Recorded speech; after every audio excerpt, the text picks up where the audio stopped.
Next question. What do you guys think about the likelihood that people adopt and support regenerative agriculture for mitigating or resolving climate change? Have you seen opinions change near Greg or change at your home states? It's a good question. That's like what I'm in it for, to be honest. Like, we all come at it from like slightly different angles and sort of paths that we want to take, moving forward. And there's a lot of similarities in what we want to do. Like, we all want to be a part of this thing moving forward. But for me, that's really what I came at it from, is that angle. Because, I studied environmental science in college, and that's something that I've been super passionate about for a long time is, making sure the planet's doing okay, and, making sure that our kids are still going to be able to enjoy it. And so, to me, in my opinion, mitigating climate change is like a massive, massive deal. And I think this is one of the only viable solutions that we've got, is managing livestock properly as a tool. But it's such a nuanced issue that where livestock can do an incredible amount of damage environmentally and climatically if used incorrectly. And so it's not the livestock's fault. It's the management fault. But that's the reason why it's such a tricky deal. And it's going to be really hard for there to be any sort of top-down legislation or regulation involved because it's so nuanced. It's so hard to regulate because it's so different depending on where you're looking. It's like a little control game where each person has to be able to like recognize an environment and adjust their management to fit that environment. It's not like there's a cookie cutter answer over the whole United States or the whole world. Which is what a lot of legislation and policy is looking for. Is looking for sort of an overarching one size fits all, because there's like it's so hard for them to be granular and specific because there's millions and millions and millions of people that they're trying to manage. And so I'm not blaming them specifically for like not adopting it because I see how challenging it's going to be from a top-down perspective, which is why I think the only way that this is going to become sort of a major player in the food system and therefore in the like climate improvement system, I guess you could say, is from the bottom up. Like, I think the only way that it's going to happen is if people, consumers start wholesale preferring products that are raised in a regenerative manner and marketing that as such and increasing consumer awareness as such, but then also people like us really getting into it and spreading it through doing stuff like this and internship programs like we're doing here, and like that education piece is going to be huge as well. But I think then taking those small to medium scale players in the game and just continuing to replicate them and grow, but then also there's going to have to be some larger scale players in the game as well to really make this thing actually have some weight behind it where people have to pay attention to it. Because right now it's a lot less fringe than it was 20 years ago. It's starting to gain some awareness. But it's such a long way to go for it to be like a solution. Majority, like it needs a majority in order to become the solution. Yep. Or at least a good. And that's what I'm really curious about is what this thing looks like if you can scale it, And I don't know necessarily the answer to that. It might be it doesn't work. It doesn't work at a scale that can really be implementing some serious change. I don't really think that's the case. I think it can be. I just don't think it's been done. We were just talking about this last night. Yeah, but anyway, that's something that gets my gears turning is thinking about that kind of stuff. But I don't know if that answers your question at all. But just what I got. You guys got anything to add? I guess that raises a question in my mind because I think of Ian in South Africa, right? Yep. That's a huge operation. So I don't know if that's the kind of scale you're talking about. Yeah, but no, and I know I read Call of the Reed Warbler by Charles Massey, which is an incredible read and book.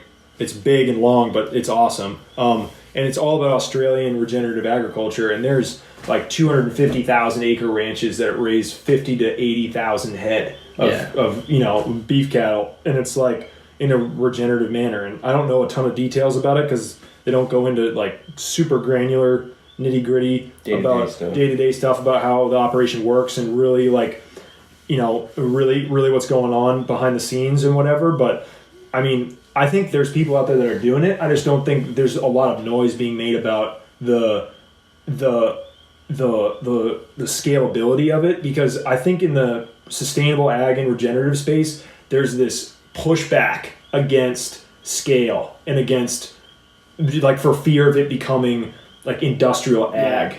But at the same time, it's like, I understand that local, this is getting to a whole like related tangent, but it's still like related to this. But I think, you know, the movement of like local food and trying to get decentralized local food, I think is super important and really valuable, and you should always be supporting locally grown and produced anything whenever you have the chance to. But I don't think from a practical standpoint you can create a food system that's solely based on local food. Like, I think the global economy is just so far down the road of people shipping stuff across country and across the world that you're just going to have to embrace that. And the only way that you can really like have a positive change on like a global scale is going to be if you can match that same sort of level of scale with proper management and proper practices. But at the end of the day, I think that's like why I think it exists. I just don't think there's a lot of attention put on it, because the spotlight really is trying to be focused for good reasons, is trying to be focused on smaller, medium scale, decentralized food system,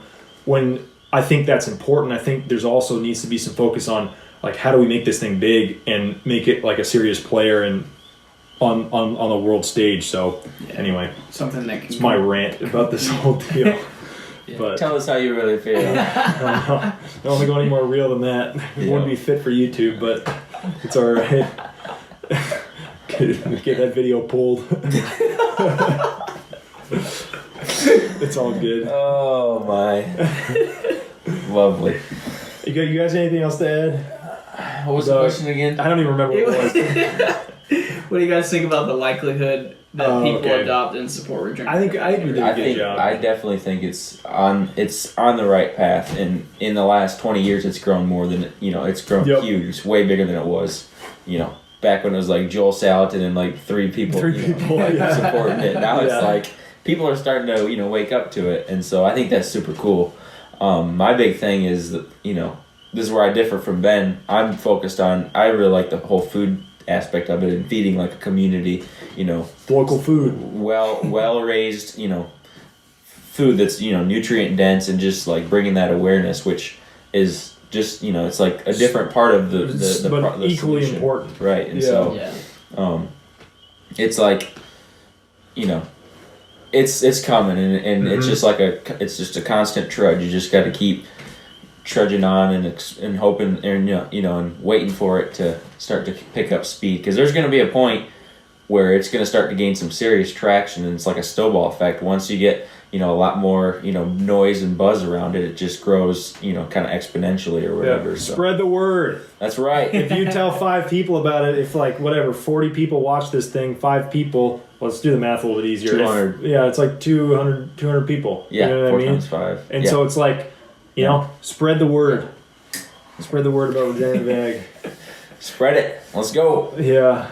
Yeah, I mean, I think people are starting to pay attention. Like, it's not a quiet thing, you know, like anymore at this point. It's just getting that word out. And so, and I think I see, you know, both aspects, right? Because our cities are at this point too large to do it on a small scale. Yeah, for sure. But we still need small scale stuff, but we do need that large scale thing, because with the number of people that are alive at this point, you know, it's just not. The thing is, like, the small scale is really good at feeding a community. You know? But then, like you said, the big cities, it's like either you get rid of the big cities, which is not going to happen, or you find a way to supply it. So I mean, you can have those large scale operations supplying cities, and you have small scale operations supplying small. Because like with the scale, you can begin to ship, and you can, you know, it's more affordable, makes more sense. Like, imagine going to like the grocery store or buying meat online, and like it's hard to find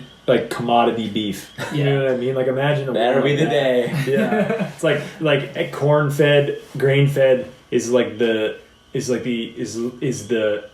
rare like abnormality. You know what I mean? And the vast majority of it is just standard, like 100% grass fed. You know, it's really sort of how it should be, because one is a opulent luxury of inputs. You know what I mean? And the other one is the cheap way of actually doing it. It's just not. Right now it's subsidized because it's subsidized, and the cheap prices of and the whole system is geared in that like concentrated animal feed production style versus the grass-based style. It's like if you could turn it on its head for what it really is, that would be wild. Which you could do